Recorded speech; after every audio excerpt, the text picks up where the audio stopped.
So we've acknowledged how the COVID-19 pandemic has changed the nature of the conversation we're having today.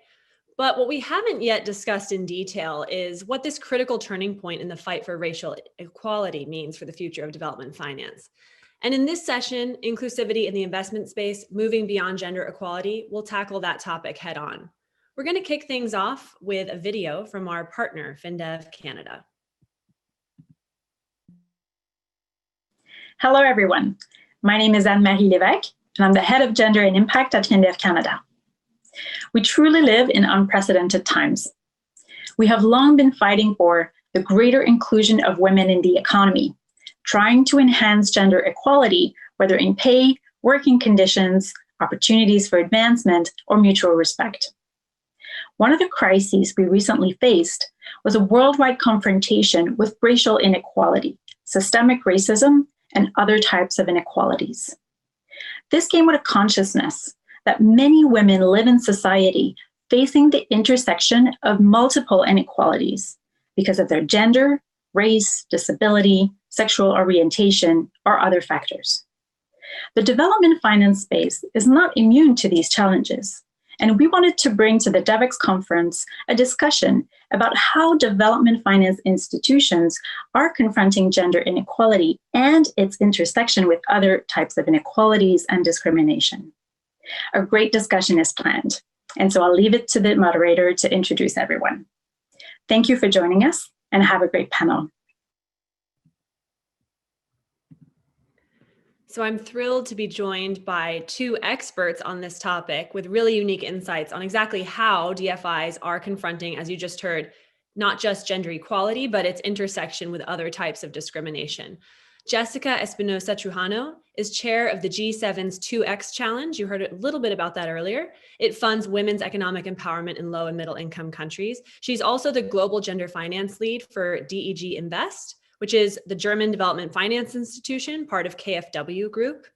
And Lade Araba is managing director for Africa at Convergence, which also came up earlier. It's the global network for blended finance and generates blended finance data and deal flow to drive private sector investment to low and middle income countries.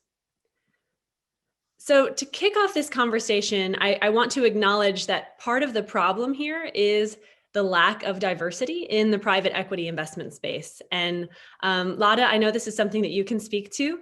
This sector, and I know you've said it before, and we all see it, it's largely white, male, and privileged. And I want to start by asking, what impact does that have on investments in low and middle income countries? What progress is being made here and what more is needed? Thank you so much, Catherine. It's an absolute pleasure for me to be here having this really important conversation with you and Jessica this afternoon.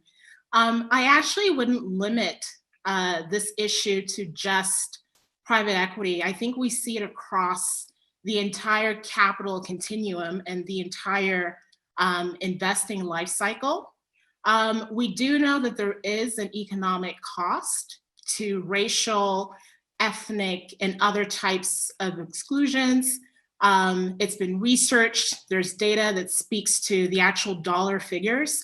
And I want to throw some out using the US as a reference point because there are parallels, with the African context in particular. So Citi has done some work researching this, and they have observed that about $13 trillion of potential business revenue has been lost as a result of racial, ethnic exclusions, potentially 6.1 million jobs that could have been created as a result of these companies if they had received the investments. And we do see this similar type of economic cost in Africa as well. Unfortunately, Black African founders, entrepreneurs, and even fund managers tend to be over-mentored but underfunded. So they're not seeing as many checks being written. They also don't have as much runway as their foreign peers to really be able to build and grow their companies and businesses. When they do raise, we're seeing that they're raising, smaller tickets in comparison. And unfortunately, they're often judged a lot more harshly than their foreign peers. We are having, however, starting to see a recognition of this problem, which I think is a first critical step in the right direction. There's also the realization that oftentimes there is an unconscious bias that might be racially or gender driven or driven by other factors as well. And this does have an implication on sort of the investment policies and actions that are taken by investors. We also know that investing is oftentimes relationship based, and that local founders may not necessarily fit the mold that investors would recognize, the patterns that they would typically recognize, and investors are applying the similar strategies that they would in their home countries. And so as a local founder without those pre-existing relationships, or who doesn't quite fit that mold, it is easy to be overlooked.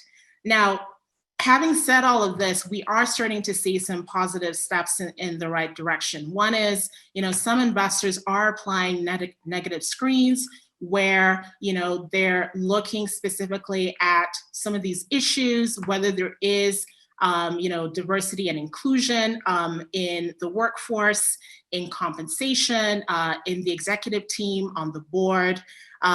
They're also actually implementing caps on investments that are made into companies that don't have that diversity and inclusion. We're starting to see alternative products that also provide more flexible terms in order to better accommodate the unique needs and some of the constraints facing local founders. We're seeing an avoidance of some of the discounts that would typically apply to local companies when they're being, when you're doing the valuation, if they are not tied to specific risk factors, and if effectively they are measuring some of that unconscious bias towards these local founders. And then also, just even more specifically, a flexibility and an openness to first-time fund managers, to female founders, and basically to entrepreneurs who do not fit that stereotypical mold that we've seen historically. Now, you mentioned female founders, and I want to dive into that topic even further. I know that's something Jessica can speak to. So Jessica, you've written about how companies founded by women receive less than half as much funding as those founded by men, even though they deliver twice as much revenue per dollar invested. And again, just being frank about it, the big reason for this, or a big reason for this, is discrimination. And so my question for you is, beyond just driving more dollars and offering access to capital, how can investors try and tackle some of these more cultural and structural barriers? And maybe you can point to some of the work you're doing on that very topic. Yeah, happy to. So as you both described, these gender gaps are shown time and time again by studies in different contexts. So really, it's really a global issue. And what is very interesting is what Lade mentioned earlier, that this flawed decision-making is really often unconscious. So one place to start is unconscious bias training, which several 2X members are promoting among their investees.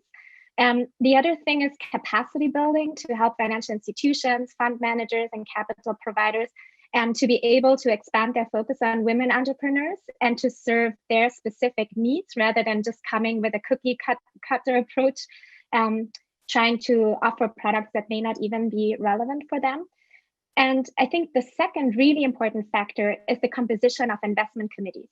So investors tend to have a bias towards entrepreneurs that are similar to them, which leads, for example, to the absurd situation where Silicon Valley VCs invest in Africa, but not in African entrepreneurs. And so investment committees should be as diverse as the universe of entrepreneurs out there. I think that's a huge lever, and this is where investors and also those who fund those private equity funds, for example, can really play a role in making sure that ICs are more diverse. It's also very striking what Lade mentioned, that female fund managers and also African fund managers often face the same barriers and the same kind of discrimination as female entrepreneurs. So it's really perpetuating this vicious cycle of discrimination.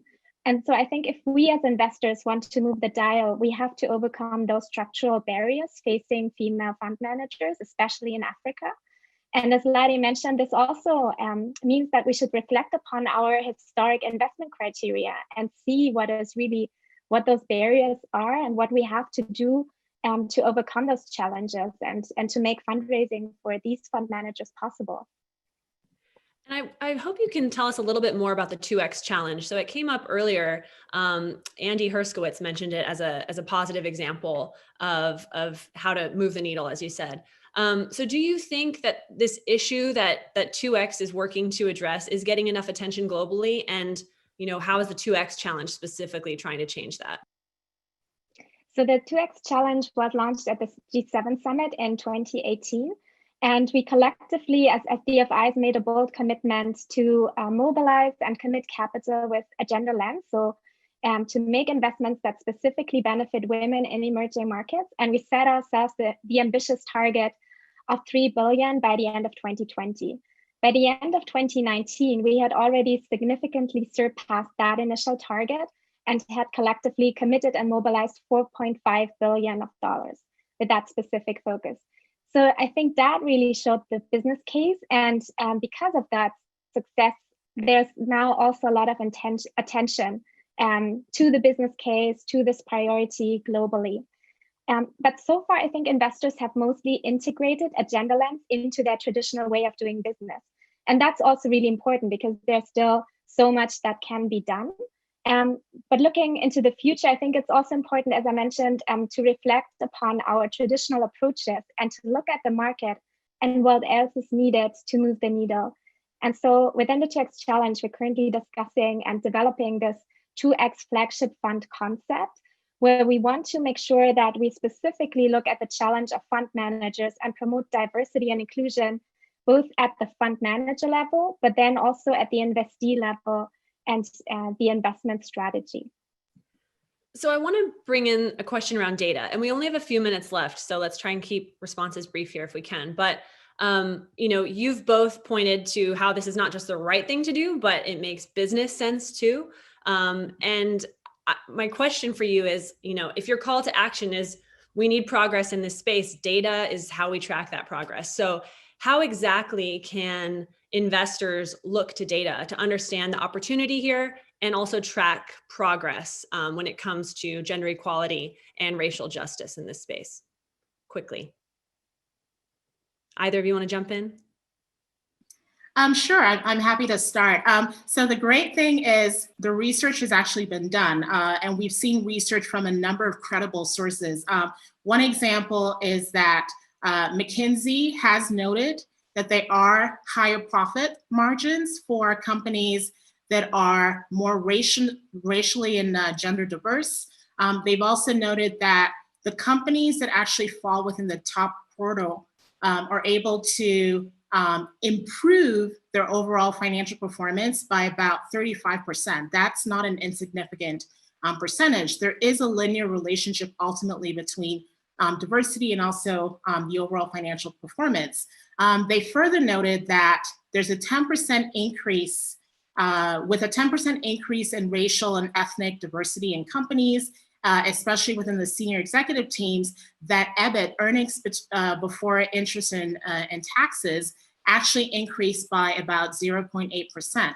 So basically what these stats are telling us is that there is an economic rationale for wanting to create more racially and gender diverse companies.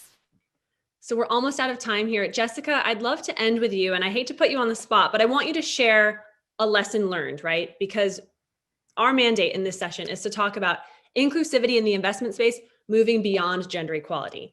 You have been very focused on gender equality. I know you live it and breathe it day in and day out. What is one lesson you have learned that as we move beyond gender equality, it's still a fight we have to fight, but address inclusivity in all its forms across gender, race, and geography? What's one lesson you've learned that can be applied?